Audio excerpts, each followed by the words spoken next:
Nous allons d'abord saluer notre pays hôte. Levez-vous pour remercier et dire bravo au pays.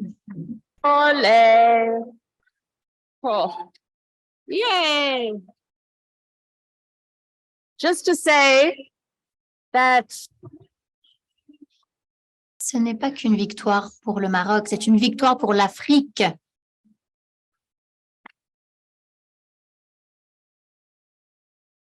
it's a pity that all social movements C'est dommage que les mouvements sociaux ne soient pas tous aussi unis que le monde du foot. La séance d'aujourd'hui sera interactive. Nous allons montrer des vidéos. Nous allons également entendre le témoignage de militants et de personnes extraordinaires. Réfléchissez bien à ce que vous voulez dire. Vous pouvez poser des questions et également communiquer des commentaires. Les mouvements sociaux sont cruciaux à l'échelle mondiale et locale.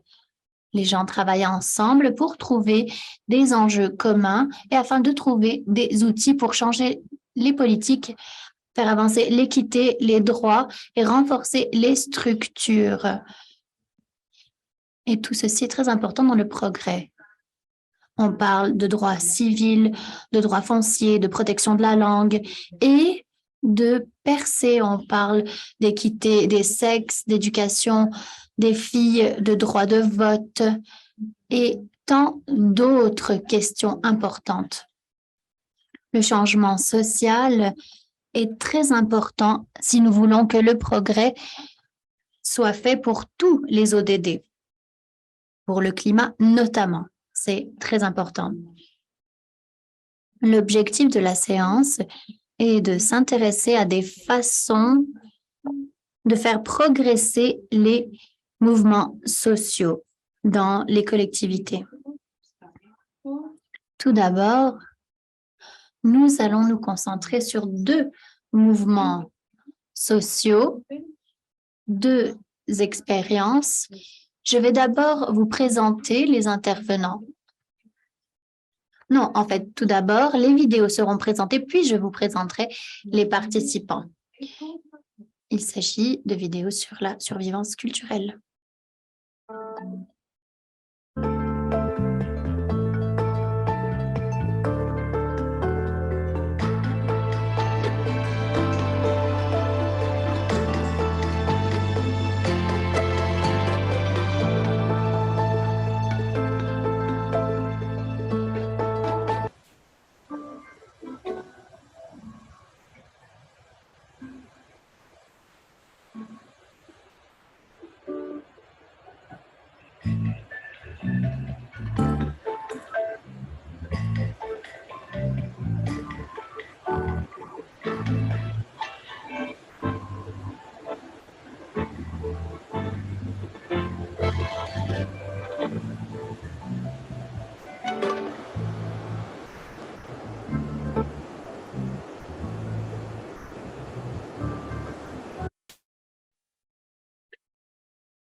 Je m'appelle Lisania Chanaz.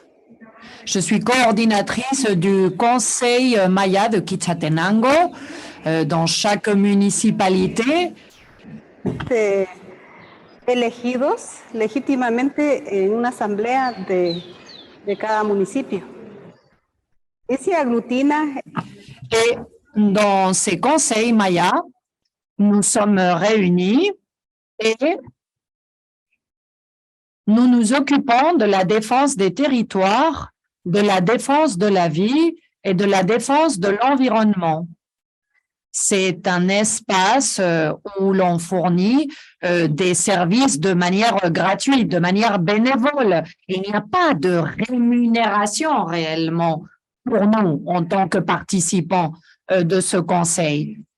Et c'est un espace qui réunit les leaders des communautés, des maires de ces municipalités, des guides spirituels, des sages-femmes, et chacun d'entre nous partage avec les autres ses expériences, sa connaissance de ces communautés. C'est un forum, un espace dans lequel sont identifiés et partagés les besoins, les problématiques de chaque communauté. En tant que femme, j'ai pu constater de moi-même que nous sommes à même de nous exprimer librement et nous pouvons de cette façon aussi soutenir nos sœurs et pouvoir faire face aux problèmes que nous pouvons rencontrer au fil du temps.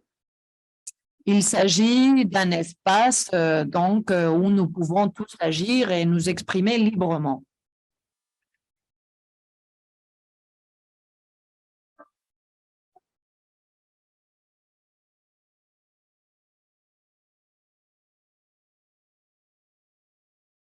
Great. Thank you very much. Shows us a lot. Avesh. Merci. Aveshni Koti est directrice de programme pour les peuples autochtones et une organisation internationale. Elle a 15 ans d'expérience en multiculturalisme, en immigration, en développement des communautés autochtones, en droit autochtone, et elle travaille au niveau mondial et local. Elle s'intéresse notamment à son pays et à son contexte. Elle vient du Guatemala. Elle est sociologue. Elle est également gardienne des connaissances mayas. Elle a plusieurs années d'expérience et elle a un diplôme de l'université à Vancouver en connaissances autochtones. Elle a également un master canadien. Elle a de l'expérience en gestion de projets, en mise en œuvre de projets qui soutiennent l'autodétermination des peuples autochtones. Elle a été gestionnaire de projet pour un programme de radio autochtone. Elle a représenté la survivance autochtone dans des forums internationaux. Elle plaide pour les droits autochtones, participe à la production radio sur les questions autochtones pour la survivance autochtone. Aveshni, bienvenue. Est-ce que vous pourriez parler de votre mouvement et de la façon dont il a été lancé? Bonjour à tous. En ce qui concerne le mouvement autochtone, celui-ci a débuté il y a très longtemps. Chaque pays, chaque communauté a son histoire. Il s'agit d'une histoire de la résistance. Tout d'abord, j'aimerais vous expliquer c'est qui les peuples autochtones. Les peuples autochtones sont un groupe distinct au niveau culturel, social et se distinguent de la culture mainstream. Nous sommes dans 90 pays, nous parlons 4000 langues. Nous sommes plus de 400 millions de personnes dans le monde et nous sommes partout dans le monde. Par exemple, le Canada, la Finlande, le Guatemala, l'Argentine, le Bangladesh, l'Afrique du Sud, les Philippines, le Népal, l'Inde, le Vietnam. Il y a tant de communautés autochtones dans le monde entier. Il y a sans doute des personnes autochtones ici et je les salue. Ainsi, la résistance des peuples autochtones existe à cause de l'exclusion et des déplacements forcés de nos communautés. En Amérique latine, il s'agit de la colonisation espagnole, portugaise, anglaise et française. On dit Aviala, le nom des Amériques. Chaque pays a son histoire. Dans certains cas, les communautés autochtones sont déplacées vers des nations qui ne sont pas nécessairement colonisées, mais il y a des échanges. Et nous sommes donc directement associés et liés à nos terres. Il s'agit d'un lien ancestral. Et j'aimerais d'ailleurs parler du mouvement mondial des peuples autochtones. Dans chaque collectivité, il y a des chefs, des leaders qui ont lutté. En 1923, le mouvement a été lancé par un des chefs autochtones des Cayugas. Il s'est rendu à l'Assemblée des Nations à Genève, ce qu'on appelle aujourd'hui les Nations Unies. En 1923, il s'est rendu là pour dire qu'en tant que nation, sa nation a des droits puisqu'elle vit des discriminations dans son territoire. Au bout du compte, il n'a pas réussi, mais il a créé un précédent. Et dans les années 70, un mouvement de leadership autochtone a pu naître au Guatemala. Un représentant a d'ailleurs gagné le prix, le Nobel de la paix. Plus loin, d'autres personnes importantes se sont mis à rassembler les peuples autochtones pour créer un mouvement. Et grâce à la communication entre toutes les régions, les Nations unies ont commencé à s'intéresser à la question, à écouter ces nations qui disent qu'elles sont distinctes des États. Et c'est à ce moment que les Nations unies ont lancé des groupes de travail sur la discrimination des peuples autochtones. Grâce à ce travail, plusieurs versions ont été élaborées. Et puis, en 2007, l'UNDRIP a été adoptée. Il s'agit de normes et d'un texte de base en ce qui concerne les droits des peuples autochtones en tant que peuples distincts. Jusqu'à présent, 144 pays ont signé cette déclaration. Le monde entier, donc, semble soutenir la reconnaissance des droits des peuples autochtones. C'est incroyable, je ne savais pas tout ça. Fantastique. Pouvez-vous nous en dire plus sur votre travail dans le secteur de l'environnement? Bien sûr. Selon plusieurs études et selon des scientifiques environnementaux, ainsi que la Banque mondiale, les peuples autochtones occupent un quart des terres et des eaux du monde, mais nous protégeons 80% de la biodiversité. Et ça a du sens, parce que les peuples autochtones sont les premiers peuples. Ces premiers peuples se sont installés et ont donc protégé les ressources.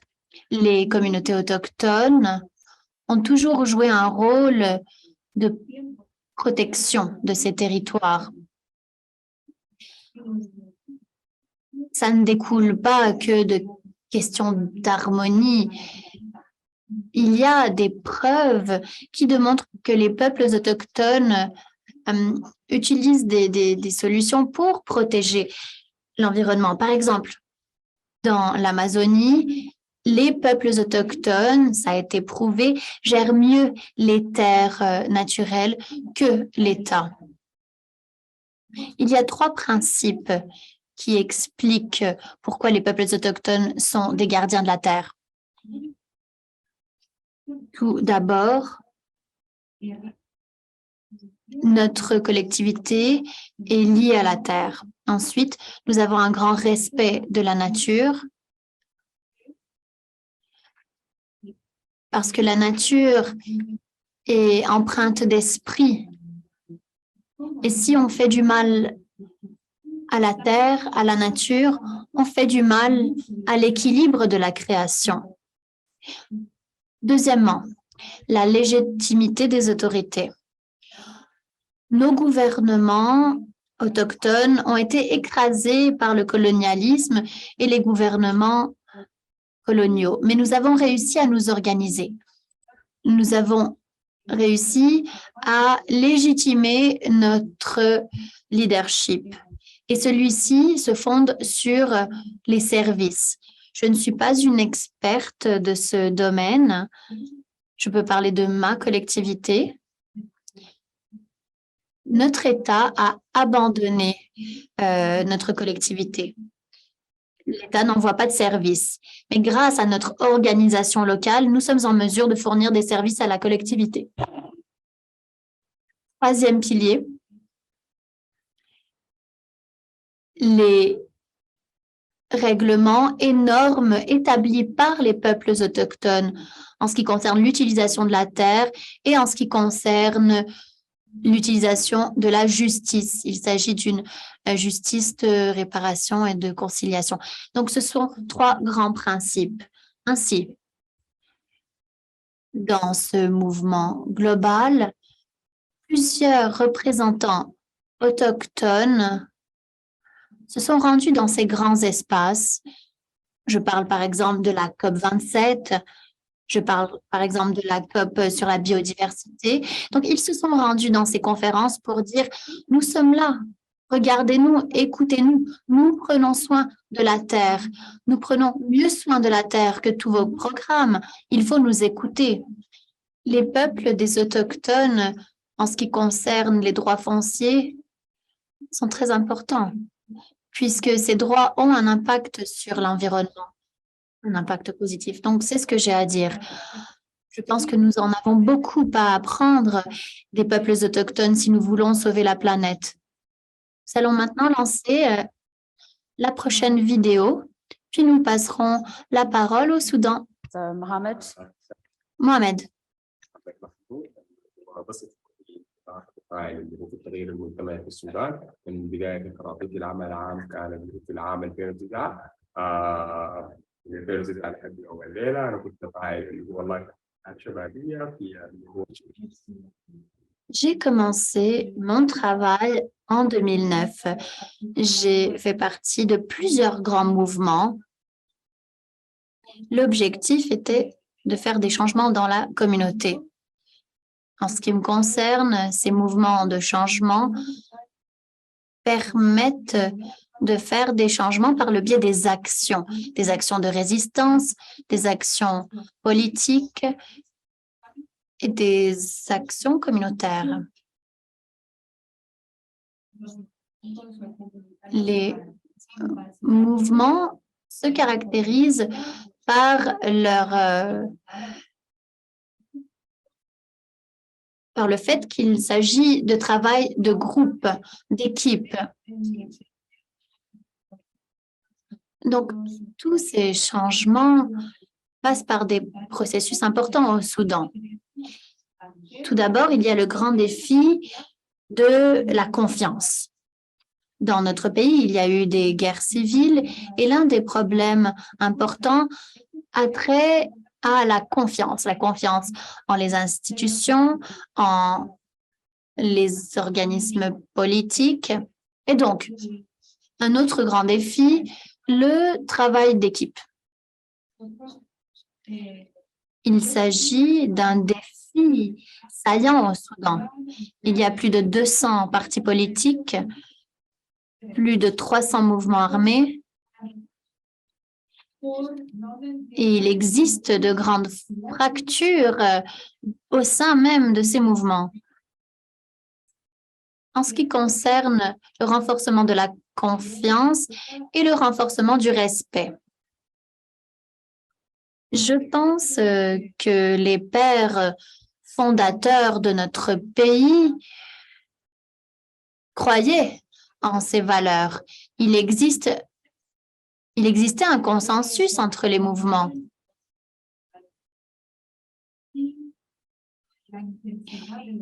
L'intensité des conflits a diminué.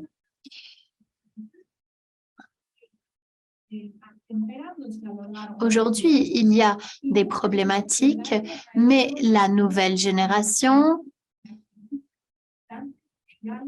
est en mesure de renforcer la confiance et de mutualiser les efforts. Les jeunes reconnaissent ces problèmes qui existent. En ce qui concerne les efforts conjoints,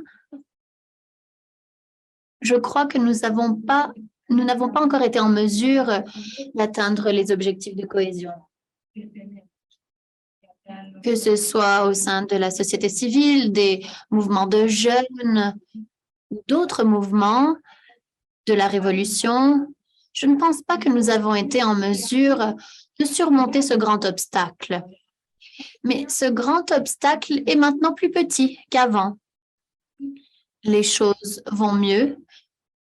Les institutions politiques qui ont fondé le Soudan aujourd'hui sont plus ouvertes au changement si nous comparons à avant.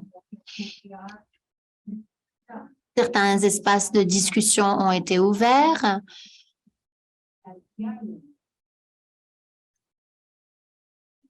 La technologie, les médias sociaux, les forums, les plateformes ont largement contribué à cette transformation et tous ces éléments contribuent au changement dans la société soudanaise. Et donc, les efforts collectifs se poursuivent dans ce sens. Le travail d'équipe est cardinal pour tous les intervenants des mouvements. Ensuite, il y a la question des chartes. Sur quoi on s'entend, sur quoi on ne s'entend pas, parce qu'il faut établir une charte importante. Et ce sont des éléments saillants dans le peuple du Soudan. Merci. Sir Mohammed Ahmed is the Executive Director. Mohamed Ahmad est à la tête d'une organisation. Il travaille en renforcement de la paix. Il a une longue expérience en coordination, plaidoyer, négociation, etc. Il a joué un rôle important en façonnement de la paix au sein d'un gouvernement de transition. L'objectif de son travail était de trouver et d'ouvrir des canaux de communication entre les citoyens et le gouvernement. Il est passionné par le travail communautaire et par la direction de campagne. Il a aidé à lancer des campagnes dans l'Est du Soudan avec des étudiants. Il a également travaillé avec plusieurs acteurs pour renforcer les droits de l'homme et le renforcement de la paix. Il est également professionnel de la communication et aujourd'hui, il veut tendre la main aux partenaires. Mohamed, s'il vous plaît, parlez-nous du début du mouvement que vous avez lancé.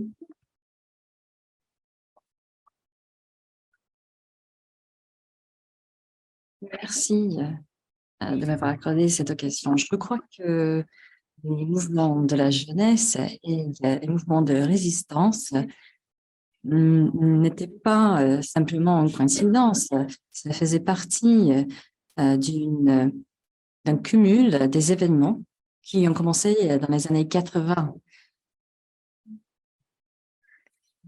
Et il y avait des mouvements des étudiants dans les universités et il y avait des organisations politiques, mais la jeunesse soudanaise qui participait au mouvement ont contribué au changement de régime dans les années 90 et aux accords de la paix. Après, les mouvements de la jeunesse ont apporté quelque chose de nouveau. Ils ont construit des amitiés. Au début, c'était des mouvements des universités. Et en 2011, ce sont devenus des mouvements des jeunes. Et il y avait aussi l'influence du printemps arabe dans la région. Voilà comment nous avons les soulèvements de 2012-2013. Ces mouvements ont été décentralisés. Les mouvements se trouvaient partout au Soudan. il y avait des mouvements pour la paix, la justice et la liberté. Les mouvements de la jeunesse ont émergé et les comités de résistance ont aussi été créés en décembre 2018 pendant cette révolution à cause d'un manque d'avenir au niveau politique. Et les dirigeants ne comprenaient pas les ambitions de la jeunesse soudanaise. Et donc, les jeunes ont cherché d'autres moyens de s'impliquer dans l'avenir du pays. Voilà comment les mouvements de la jeunesse ont développé. Tout cela a commencé avec les mouvements des étudiants.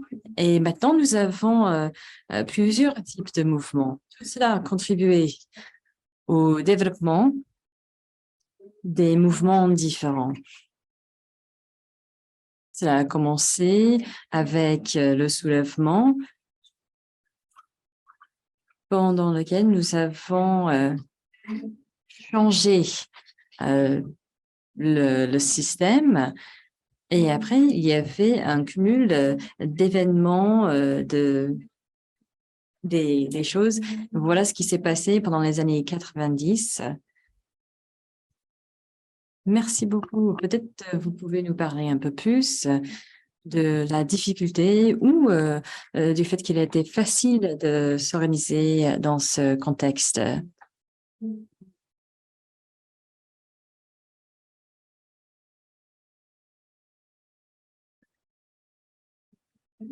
Un problème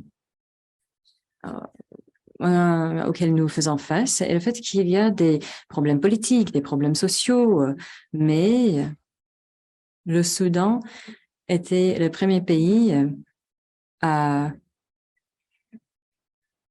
avoir cette guerre civile. Ce n'est pas la guerre plus récente, mais avant cela, il y avait la guerre civile. Et le mouvement était le seul mouvement que nous avons pu utiliser pour renforcer la confiance, parce que devant les mouvements qui ne sont pas centralisés, tout cela est basé sur l'organisation locale, dans les collectivités locales. Et voilà comment le mouvement qui voulait renverser le régime a autant de pouvoir. Tout cela a été lié au fait que ces problèmes existent depuis la création de l'État de Soudan. Et ces mouvements se sont organisés autour de l'idée de protéger, de défendre les programmes des collectivités locales. Ces mouvements ont été décentralisés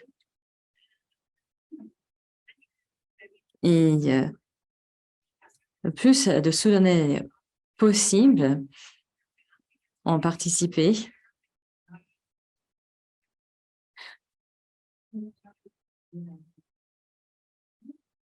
The translators are having a little bit of trouble.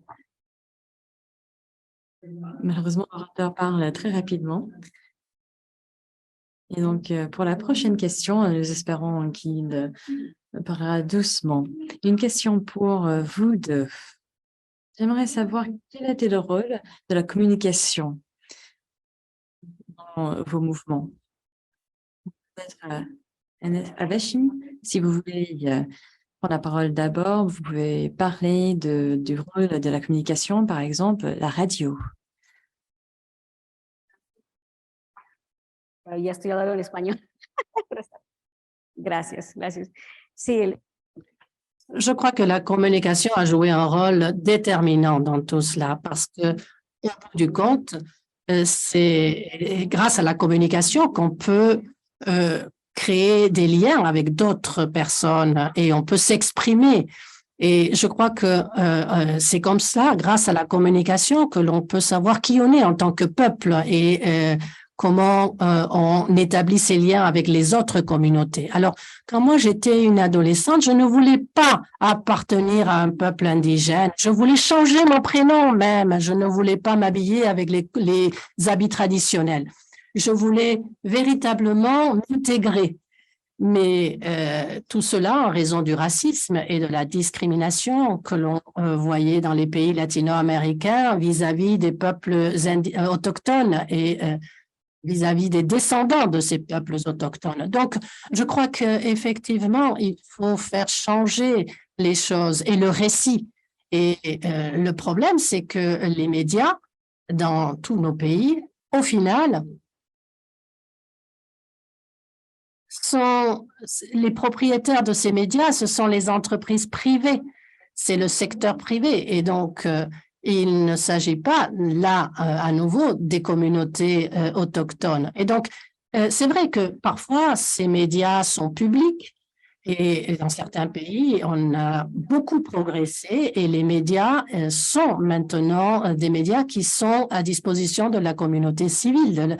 Mais ce n'est pas le cas au Guatemala, justement. Et donc, nous devons lutter pour que l'on puisse nous entendre aussi dans ces médias. Nous voulons que les communautés puissent avoir cet outil à leur disposition pour changer le récit, justement, pour que ce soit ces propres communautés qui prennent en main leur avenir. Et c'est ce que demandent les peuples autochtones, l'autodétermination. Et cette autodétermination, eh bien, doit aussi se refléter dans les contenus des médias. Donc, nous, en tant qu'organisation communautaire, nous travaillons avec les mouvements autochtones pour que ces communautés puissent prendre en main leur avenir et puissent avoir des contenus dans les médias. Et ce qui est important, c'est la collectivité. Par exemple, être propriétaire de la terre, mais dans des coopératives, de façon collective, par exemple. Et donc, c'est ce que nous recherchons toujours. Lorsque nous voulons pouvoir nous adresser à un média, eh bien, on voit avec les communautés autochtones qui viennent demander le soutien, eh bien, on leur dit de quelle initiative vous nous parlez? Est-ce qu'il s'agit d'une initiative collective? Est-ce qu'il s'agit d'une initiative des peuples autochtones? Quelle est la relation entre cette initiative que vous voulez développer et les autres groupes, les ONG, etc., les organisations de la société civile en général? Par exemple, parfois on parle que de sujets qui ont trait à la femme ou aux enfants, etc., ou à la famille. Et au final, ces communautés sont trop compartimentées. Donc, il faut éviter cela aussi.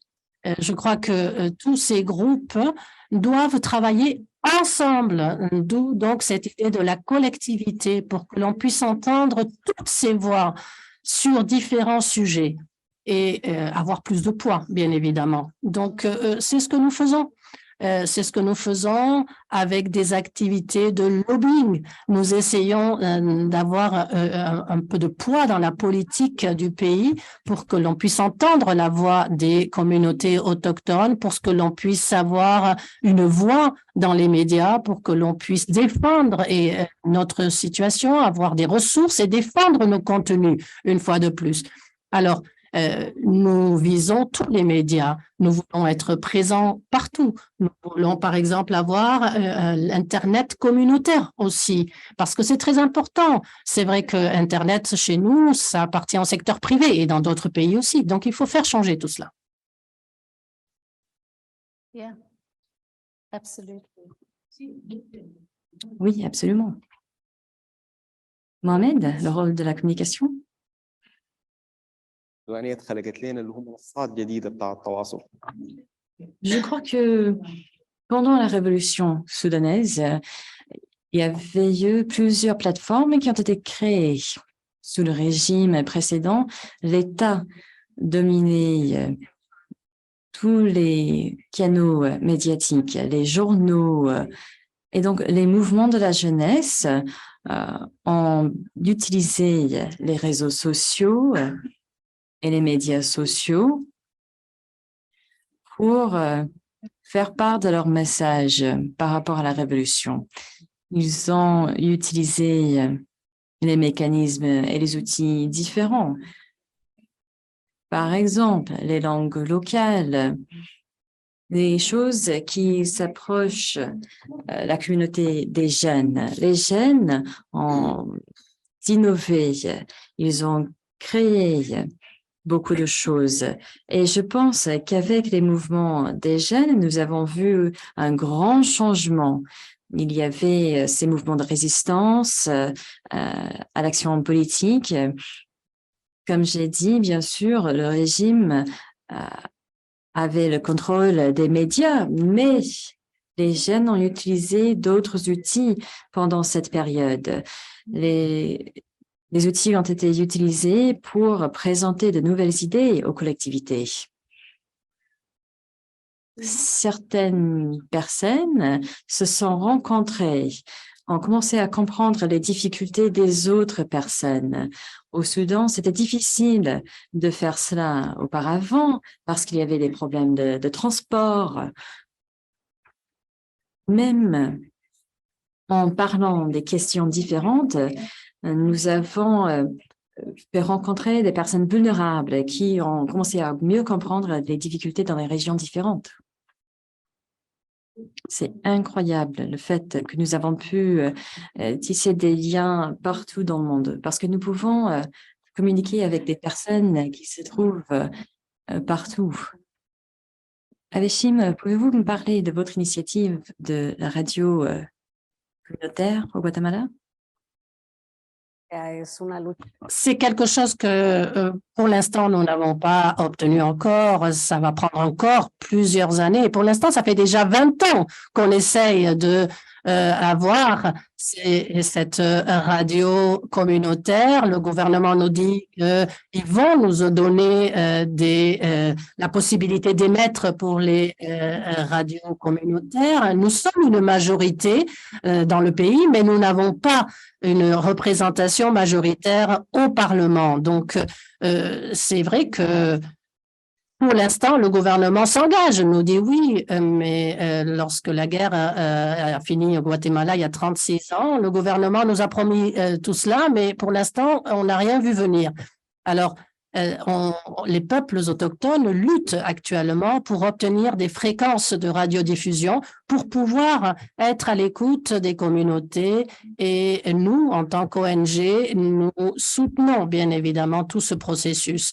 L'année dernière, la Commission interaméricaine a élevé ce sujet à la Commission interaméricaine et ensuite la Cour interaméricaine des droits de l'homme. Donc, d'abord, elles ont essayé d'obtenir quelque chose au niveau du Parlement du pays, mais ils vont l'élever à différentes instances pour que l'on ait véritablement droit à la liberté d'expression et à la liberté de développer notre culture et que l'on ait accès aux médias. Nous sommes en phase d'application de tout cela aujourd'hui, mais c'est très difficile. Et le travail que nous menons, c'est un travail de fourmi. On s'adresse à toutes les communautés et comme cet événement que nous avons organisé en juin, nous avons dialogué avec les autorités pour parler justement de la liberté et du consentement libre et informé, parce que le gouvernement doit nous consulter, doit consulter les communautés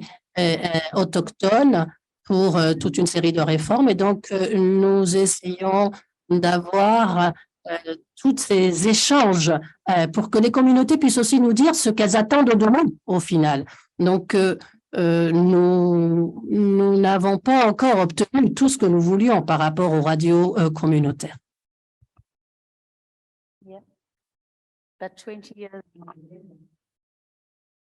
Oui, mais c'est bien que même après 20 ans de travail, vous continuez à lutter pour quelque chose. Nous savons tous que le changement n'arrive pas du jour au lendemain, mais il faut continuer à lutter.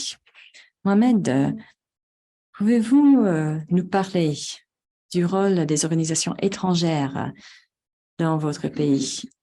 Quels sont les impacts du travail de ces organisations sur votre organisation?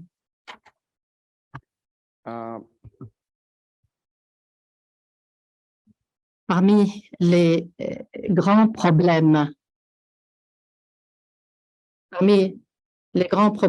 dont nous avons souffert, nous, organisations locales, organisations non gouvernementales, figure cette intervention de la part d'organisations étrangères. À l'époque du régime précédent, il y avait des organisations de la société civile, mais qui étaient contrôlées, supervisées par l'État. Même leurs programmes et leurs projets étaient soumis à l'approbation du gouvernement. Après la Révolution, le paysage a changé et les organisations internationales sont venues vers le Soudan, sont intervenues au Soudan et les jeunes qui ont fait la Révolution ont été attirés par ces organisations étrangères. Donc, ces organisations ont cherché les jeunes pour travailler avec eux. Mais il n'y a pas eu une coordination locale avec ces organisations internationales. Souvent, il y a les mêmes efforts mis en œuvre par différentes organisations. Il y a donc duplication et il y a plusieurs budgets pour ces projets. D'autre part, en travaillant avec les jeunes, il y a eu un transfert de la force de gravité ou du point focal du travail et des activités. On ne compte plus sur les organisations soudanaises, mais il y a de nouvelles organisations qui arrivent avec un nouveau financement et ceci a créé un véritable problème, un véritable dilemme et peut-être un conflit avec les organisations locales. Il y a aussi une autre façon de faire la méthode de vouloir, par exemple, proposer un projet, proposer un budget et le mettre en œuvre était la méthode traditionnelle. Mais aujourd'hui, ce n'est plus le cas. Ceci a eu un impact sur la dynamique de ces organisations locales et a eu un impact sur la méthode de travail. La plupart des organisations internationales travaillent sur des programmes de renforcement de capacité, des questions traditionnelles, on va dire. Mais leurs programmes ne prennent pas en ligne de compte les spécificités d'un pays, les conflits sociaux, ses besoins spécifiques après la Révolution et d'autres choses. Donc, les séminaires, les conférences pour renforcer les capacités, ce n'est pas toujours efficace, même si y participent tous les jeunes. Les organisations de jeunesse ont créé de nouveaux espaces, la comédie, le théâtre, les réseaux sociaux, donc des moyens peu conventionnels et peu classiques. Un autre impact important, l'impact sur la société civile locale et nationale. Comme je l'ai dit, lors du régime précédent, les choses étaient autres, étaient différentes. Aujourd'hui, les organisations de la société civile supervisent, elles, et observent et font un suivi de ce que fait l'État. Et donc, elles ne se limitent pas à élaborer des projets et des programmes, mais sont, elles, des parties qui contrôlent aussi. Donc, dans la période transitoire, il n'y a plus eu de supervision ou de contrôle de l'État. Donc, il s'agit là de l'un des impacts négatifs de l'intervention des organisations étrangères. Je ne dis pas qu'il ne faudrait pas qu'il y ait d'organisations étrangères et d'intervention étrangère, mais cette intervention devrait être coordonnée avec la méthode locale, avec les besoins locaux en renforcement des capacités et ces organisations devraient communiquer avec les jeunes, avec les communautés locales. Il n'y a pas un seul modèle tout fait, prêt à appliquer en Égypte, comme en Libye, comme au Soudan. Non, il faut faire des programmes sur mesure. Je vous remercie. Thanks, Mohamed. Merci, Mohamed. Si nous pouvons avoir un peu plus de lumière, j'aimerais bien vous donner l'occasion d'être un peu plus actif. S'il y a quelqu'un qui aimerait poser une question, qui aimerait parler de leurs observations, si vous avez une question pour nos panélistes. Joyeux anniversaire, Abdelid. Joyeux anniversaire.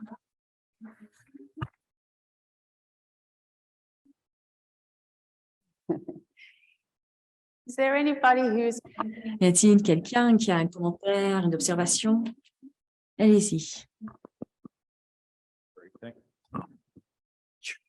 Okay, thank you. Merci.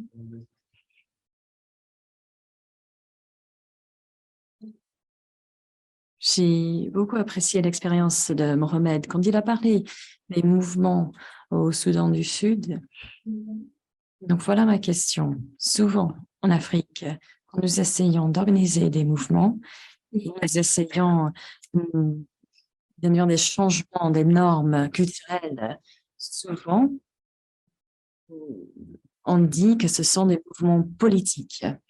Il est très difficile de convaincre des personnes que ces mouvements n'ont pas d'intention politique et ce n'est pas un soutien pour un groupe, pour une idée politique.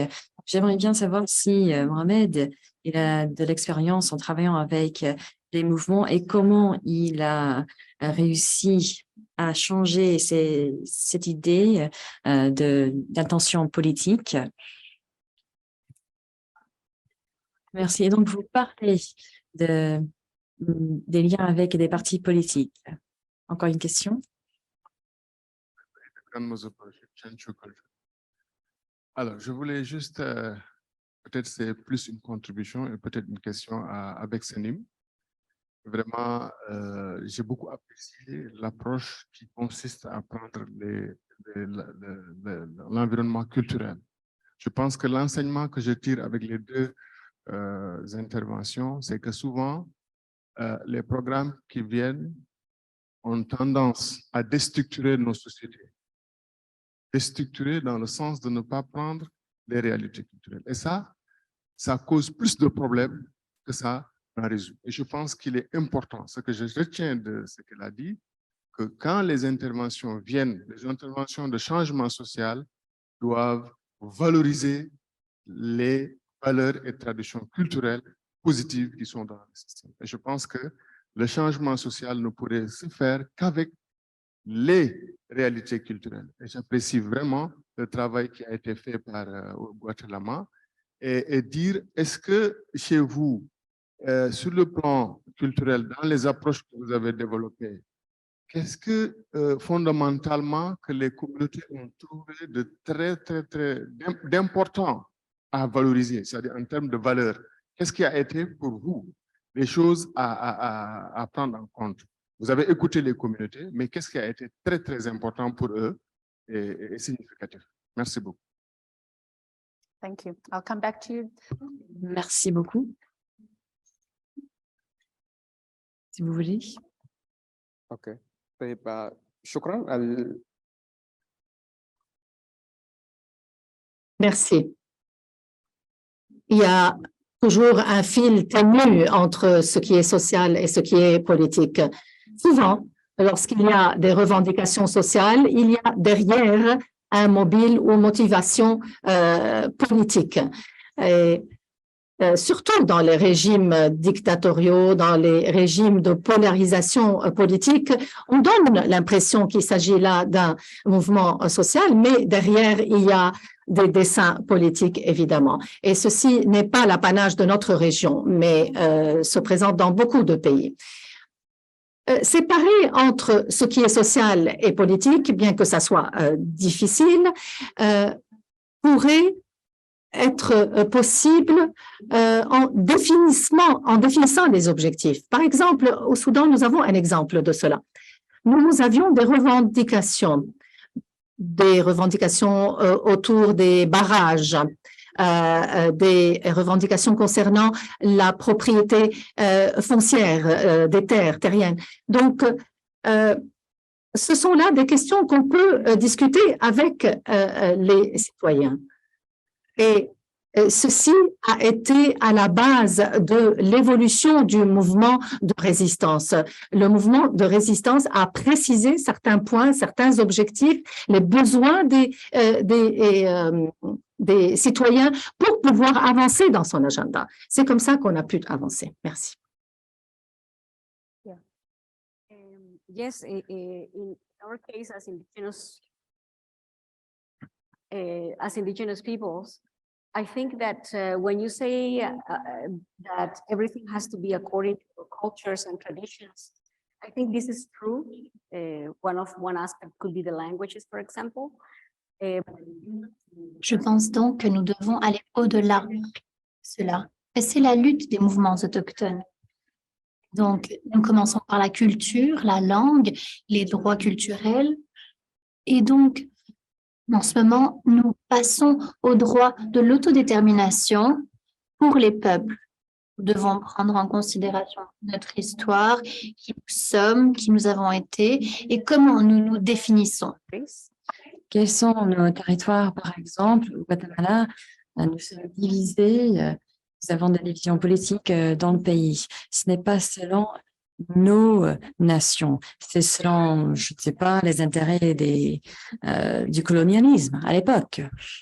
Donc, l'autodétermination est quelque chose d'essentiel, le territoire, une autre chose, et je pense aussi la spiritualité, la connexion à la planète Terre. Je pense que ça aussi, c'est très important. Merci. D'autres questions? Nous allons répondre à une question ici.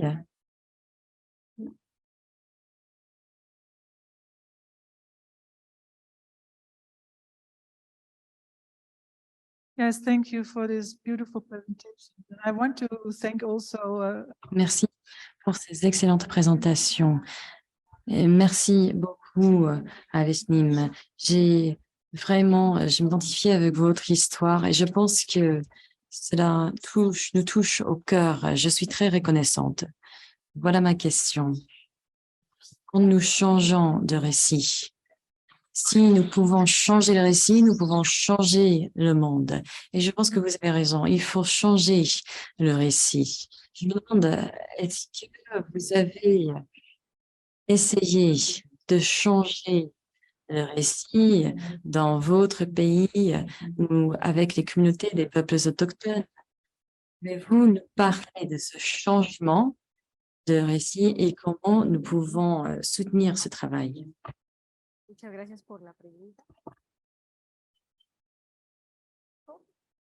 Merci beaucoup pour cette question. Je pense que nous n'avons pas réellement réussi à changer toutes ces narrations, tous ces récits, car en tant que peuples autochtones, c'est encore très dur pour nous de ne pas chercher l'assimilation. Et ce processus donc de changement des récits, du récit, requiert qu'il y ait déjà un leadership, des personnes qui sachent clairement qui ils sont, qui nous sommes. Ils ont déjà fait ce cheminement, ils en sont déjà persuadés, mais c'est un véritable cheminement. Il y a ce film Wakanda Forever, très célèbre, dans lequel un peuple autochtone, un peuple maya, est dépeint de manière positive en tant que peuple de paix, de prospérité, qui recherche l'équilibre. Et c'est comme ça que nous allons réussir à atteindre les communautés. Alors, nous changeons ce récit, mais c'est vraiment un travail de fourmi, un travail très long que nous faisons grâce aux radios communautaires, grâce au mouvement des femmes autochtones, grâce au mouvement des autorités ou des leaders ancestraux, grâce à des associations qui s'occupent de la protection de la terre-mère. Et ce sont des processus qui confluent. Et c'est grâce à ça, à cette confluence, à cette coïncidence que nous réussirons à changer ce récit. Également, le fait qu'il y ait des membres des communautés qui soient représentés au niveau international. Cela aide aussi à changer ces récits. Alors, ce n'est pas quelque chose que nous avons encore réussi. Nous nous battons pour y arriver. Mais il y a toujours ces influences extérieures et donc c'est un long cheminement, en définitive. Thank you. Yes, sir. Merci. Je vous remercie de l'opportunité. Je me félicite d'abord de la qualité des interventions des panélistes et également des autres. Je viens du Sénégal et je voudrais en temps marquer toute ma solidarité au Soudan, en tant qu'Africain, bien que ce pays-là soit d'une grande crise, mais aujourd'hui ça se stabilise davantage, nous nous en félicitons. Je voudrais maintenant, au niveau africain, c'est vrai qu'on se félicite dans beaucoup de pays. Aujourd'hui, il y a des organisations de la société civile et qui prennent davantage de l'envergure et qui prennent position dans le débat politique. Mais je voudrais aussi qu'on regarde la frontière très épaisse qui lie entre organisation civile et stabilité nationale de nos pays. Parce que nous sommes en Afrique également, nous avons beaucoup d'urgences en termes de réalisation d'infrastructures, en termes de prise en charge des préoccupations des populations au niveau rural particulièrement. Je pense que la ligne directrice que nous devons toujours, nous, en tant qu'Africains, mettre en exergue, c'est d'abord la stabilité de nos pays. Nous prenons l'exemple du Sénégal. Aujourd'hui, Dieu merci, nous avons enregistré 2 alternances démocratiques. Nous avons un paysage démocratique très libre, avec plusieurs partis politiques, avec plusieurs télévisions et radios privées. Et régulièrement, nous constatons en Afrique également que des fois, l'instabilité vient également des organisations de la société civile. Je suis d'accord pour la liberté de la marche démocratique, pour l'autorisation des marches et tout ça. Et il faudrait également qu'on regarde l'intérêt qui est de respecter davantage également ceux-là qui sont élus par les populations. Je pense que ça également, à ce niveau, il y a problème. Et des fois également, il y a interférence entre certaines organisations de la société civile et certaines puissances étrangères également, et ce qui participe des fois à déstabiliser certains pays. Je pense qu'à ce niveau également, c'est ça qu'il faut prêter attention. Oui, pour la liberté démocratique, oui, pour l'existence d'organisations de la société civile, mais également respect des institutions. Ceux-là qui incarnent les institutions de la République choisies par les populations librement à travers des scrutins, je pense que ceux-là également méritent respect. Des fois, nous voyons que certains responsables d'organisations privées prennent des positions, s'attaquent même des fois violemment à ceux-là qui incarnent les institutions de nos pays respectifs. Je pense qu'à ce niveau également, nous devons faire très attention pour davantage surveiller la stabilité de nos pays et mettre en exergue ce qui est important, c'est la sécurité des populations.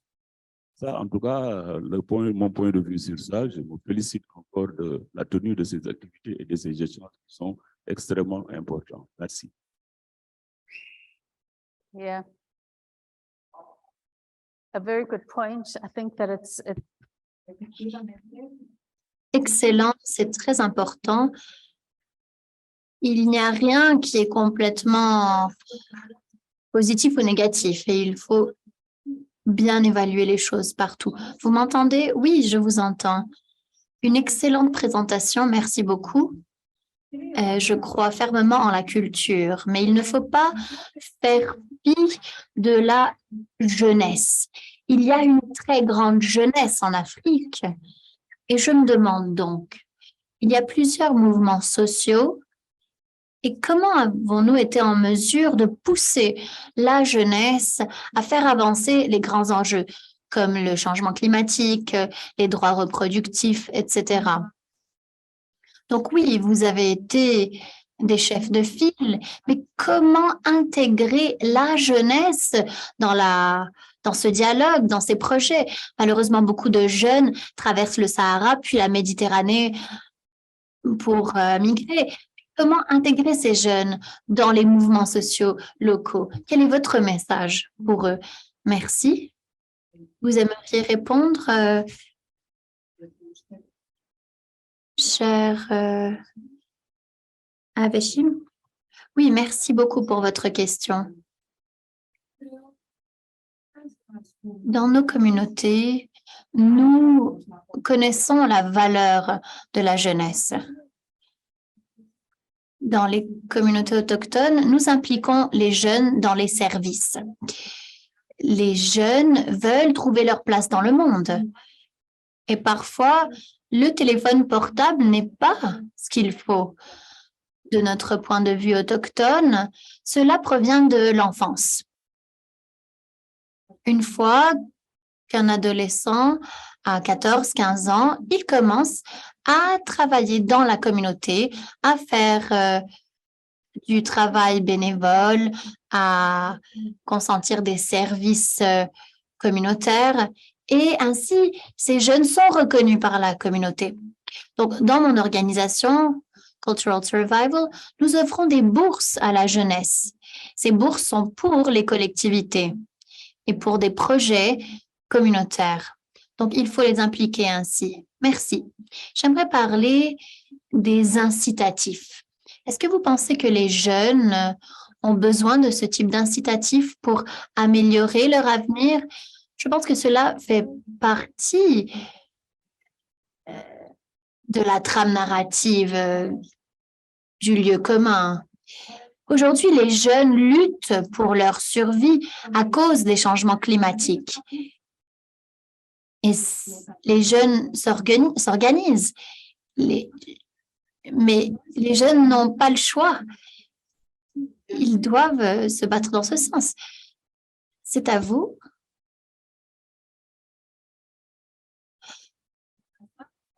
En fonction de l'expérience que nous avons vécue au Soudan, je peux vous dire que nous avons remarqué que ce qui intéresse les jeunes dépend de la région. Cela dépend également de la perception des jeunes. Il existe des grands consensus chez les jeunes. Par exemple, les jeunes veulent la démocratie.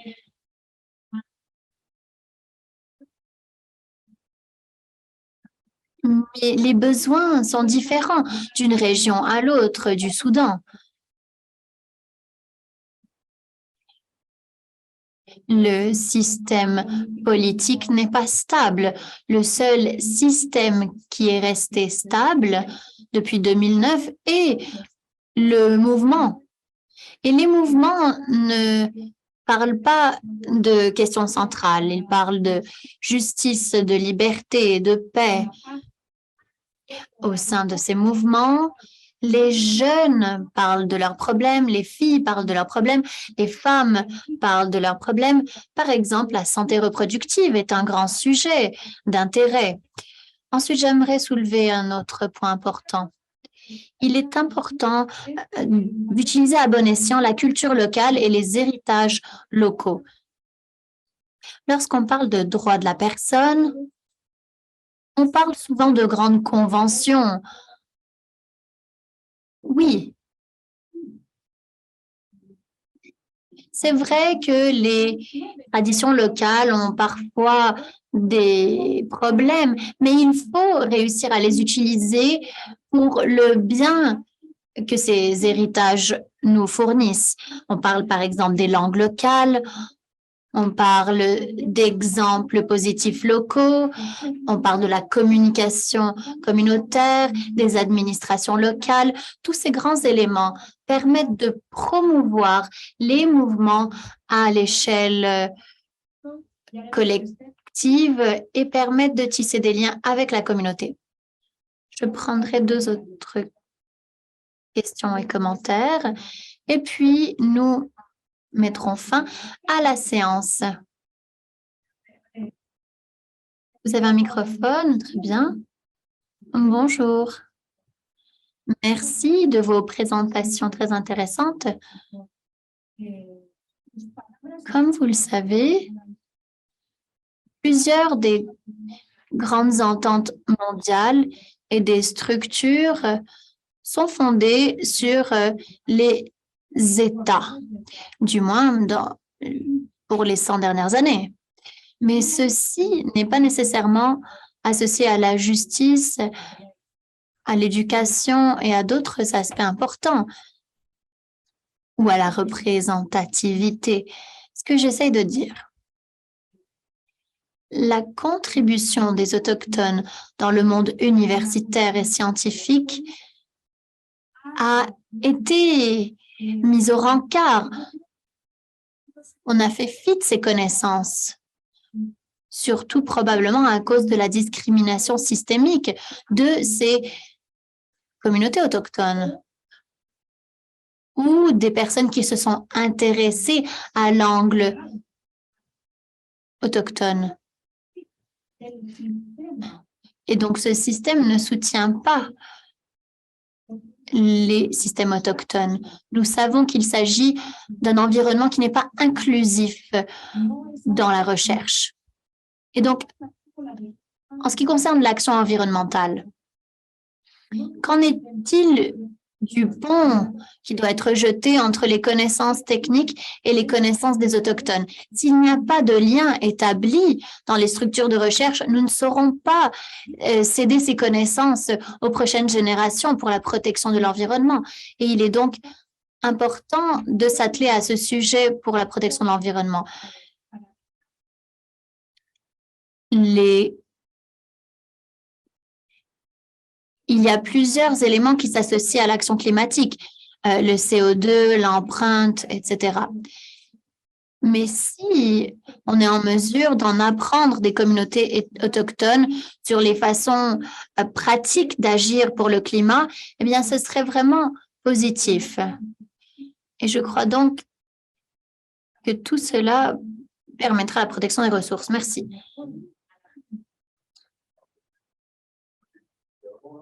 Bonjour, je viens du Mali, notamment dans la région de Ségou, qui est la capitale du Mali. Je suis là au nom du Centre culturel Corée, qui est un centre de promotion des métiers de l'art et de la culture. Je voudrais vraiment mettre un accent particulier sur un point des interventions, mais avant, je voudrais quand même féliciter nos deux panélistes pour leurs brillants exposés. Je voudrais juste dire que les droits à la culture, l'accès à la culture est un point extrêmement important, mais il revient aux acteurs locaux, aux acteurs privés, de rapprocher la culture aux populations, aux communautés locales. Je crois qu'au niveau du Centre culturel coréen, à Ségou, au Mali, on est en train de travailler et d'arrache-pied sur cet élément à travers des contes, des théâtres, la musique, mais aussi des espaces d'expression. On les appelle les Corée Barou, c'est les cafés littéraires qui permettent aux populations, aux communautés de s'exprimer. Mais aussi, Madame a parlé de la question des radios communautaires. C'est extrêmement important. C'est un outil puissant de démocratisation de la culture, de l'accès à la culture. Je crois que dans le cadre du projet promouvoir la scolarisation des filles, dont la directrice est ici présente, mais aussi les projets d'art social, nous utilisons beaucoup les radios communautaires, véhiculer des messages de sensibilisation pour mobiliser les communautés autour de la scolarisation des filles, mais aussi autour du WASH, la sensibilisation pour que les gens adoptent les bonnes pratiques liées au WASH, au lavage de mains, etc. Je vous remercie. Nous sommes là avec l'ensemble des partenaires co-auteurs qui sont présents dans ce salle. Merci beaucoup et félicitations pour la qualité du sommet. Merci beaucoup. Thank you. Thanks for bringing in the wash. Merci d'avoir parlé de la question de l'hygiène. Malheureusement, nous n'avons plus beaucoup de temps et donc j'aimerais demander à mes deux intervenants de nous donner quelques conseils, des conseils pour ceux qui sont impliqués dans les mouvements sociaux. Quel est votre grand message?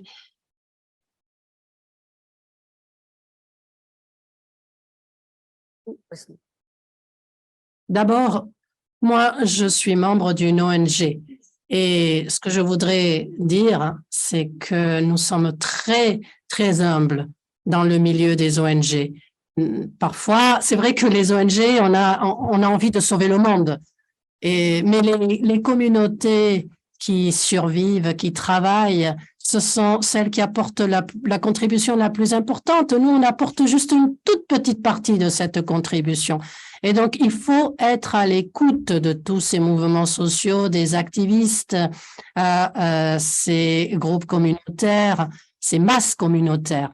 Et je crois que lorsque nous organisons un grand événement, eh bien, si il y a un leader communautaire présent, ou peut-être quelqu'un qui travaille de façon bénévole, eh bien, il faut les mettre devant, il faut qu'on les voit, il faut qu'ils soient visibles. Nous, les ONG, il faut qu'on soit derrière. C'est ça, ce principe de l'humilité qu'il faut surtout défendre. Il faut que ce soit les communautés qui soient visibles.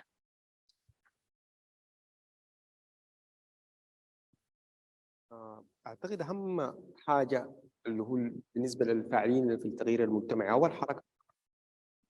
À mon avis, Il y a plusieurs choses qui sont importantes. D'abord, le renforcement de confiance, les mouvements sociaux. Il y a des individus, des groupes qui travaillent en tant que militants, qui font du plaidoyer. Il faut avoir de l'ordre. Pour avoir un mouvement, il faut d'abord établir la confiance, il faut penser au contexte local, international, régional, il faut encourager les dialogues, il faut analyser les propos qu'on utilise. Et parfois, cette question de discours, de propos peut être une question délicate. Mais je pense que nous devrions tous parler de nos problèmes, des obstacles, des difficultés avant de parler de nos succès.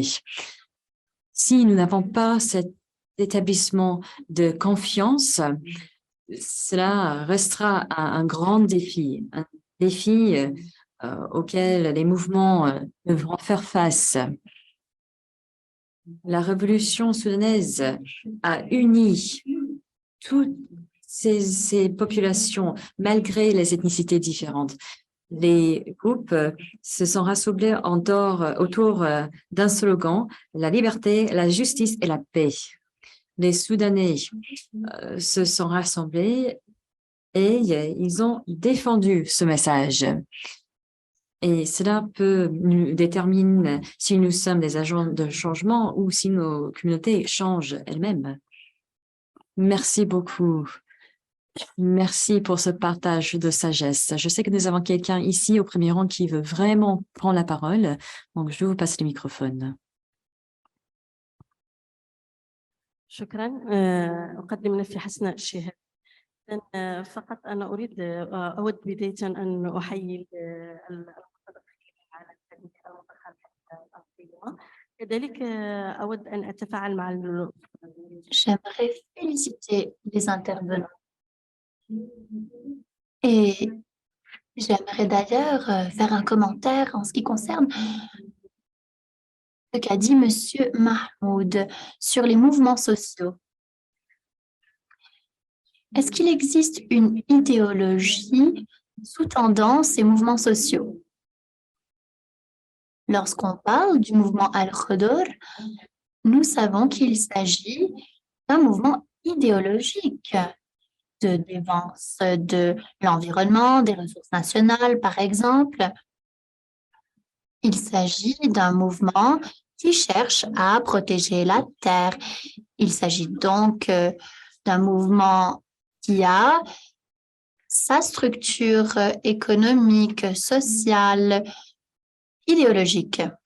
Plusieurs mouvements qui ont émergé depuis 2010, par exemple Arabie Démocratie et d'autres mouvements du printemps arabe, ont défendu des promesses vides. Et donc, ces mouvements n'avaient pas nécessairement d'idéologie les sous-tendant. Ces mouvements sont devenus des révolutions temporaires, numériques seulement. Plusieurs de ces mouvements n'existent plus. Et donc, j'aimerais savoir, est-ce qu'il existe une structure idéologique qui motive les mouvements dont vous avez parlé? القصة بتاعت الغياب بتاع الأيديولوجيا أو البرامجية. L'absence d'idéologie ou de programme dans les mouvements constitue une question très importante. Il devrait y avoir un équilibre entre les deux. Tout mouvement qui n'a pas d'idéologie ne pourra pas attirer de participants parce que ce sera un mouvement qui fait partie du contexte politique traditionnel. Il faut donc un élément qui distingue ces mouvements. Et ce qui les distingue souvent, c'est que ces mouvements ont une idée précise sur l'économie, sur les finances, sur le fonctionnement. Et voilà pourquoi ces mouvements ont été en mesure de mobiliser des masses. Et ce, au-delà du slogan qui était scandé. Et je dit ceci en fonction de notre expérience soudanaise. Tous les mouvements au Soudan le savaient d'ailleurs. Le régime ne réglera pas tous les problèmes. Les mouvements se sont demandé, bon, alors comment faire avancer le processus de paix? Nous sommes jeunes, nous voulons régler la crise économique, nous voulons régler les problèmes. Il existe des mécanismes. Donc, les jeunes savaient qu'il existait des professionnels, des entités qui pouvaient nous aider à trouver des solutions.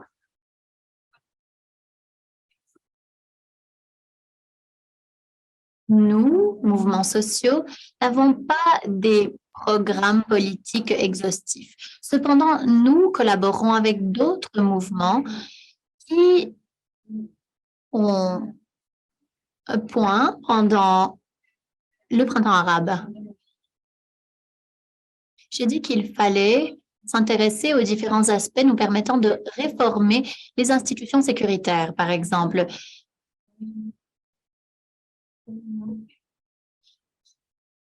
Ainsi, l'aspect idéologique qui sous-tend les mouvements est important puisqu'il permet d'attirer des participants et des adhérents. Merci.